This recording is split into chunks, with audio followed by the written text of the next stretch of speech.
in the back, so I'll try to be brief and not trouble you for very long. Before I start the presentation of photographs, I would like to share with you some thoughts on Everest.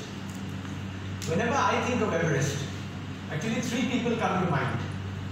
One is George Mallory, 1924, who vanished with Irvine high on the slopes of Everest, and we still don't know whether he made it to the summit. And the other two are Sir Edmund Hillary, whose centenary year we celebrate this year, and Tenzing Norgay Sherpa, who made 7 attempts on the mountain. On 29th May 1953, both these two men, at 11:30 in the morning, stood on the summit of Everest for the first time, and they made history. But unfortunately, since that date, there has been a sea change as far as Everest is concerned.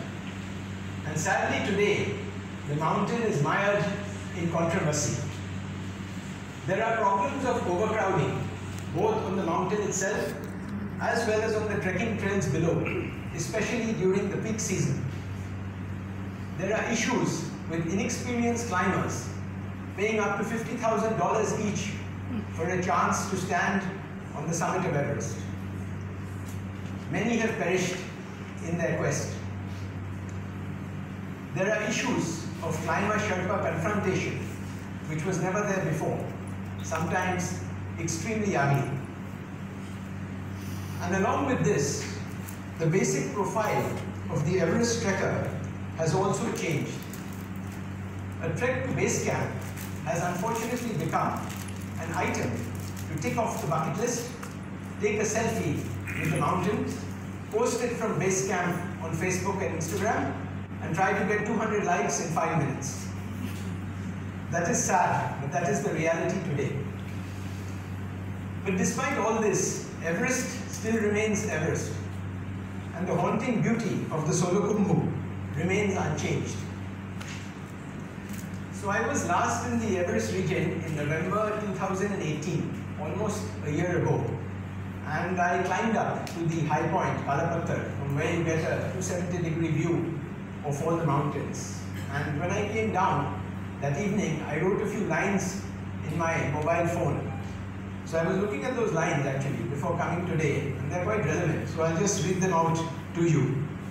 This is what I had said, quote, "Though I have been up to the iconic Everest viewpoint, Kolkata, 5645 meters, many times now, each visit is special and inspiring.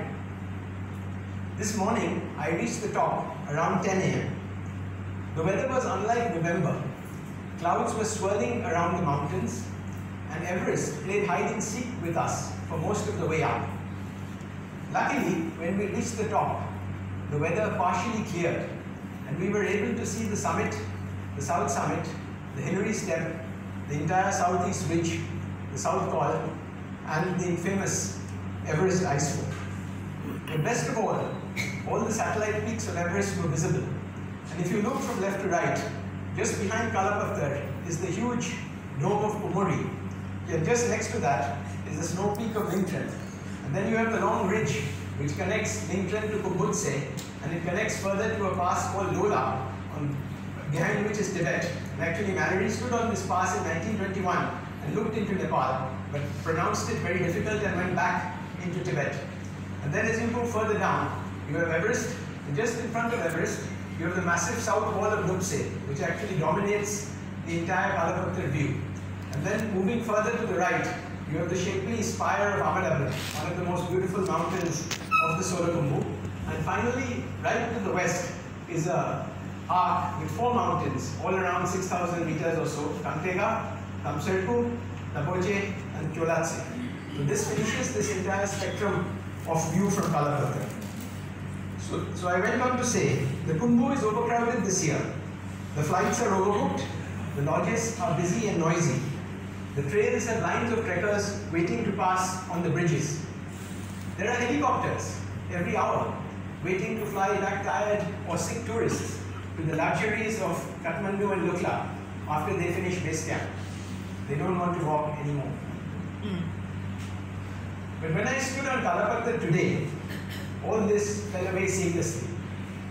The giant peaks of the Khumbu stood above the glacier, uncompromising, unchanging, and proud. It was a joy to be there. I hope I can be there again. Unquote. Thank you.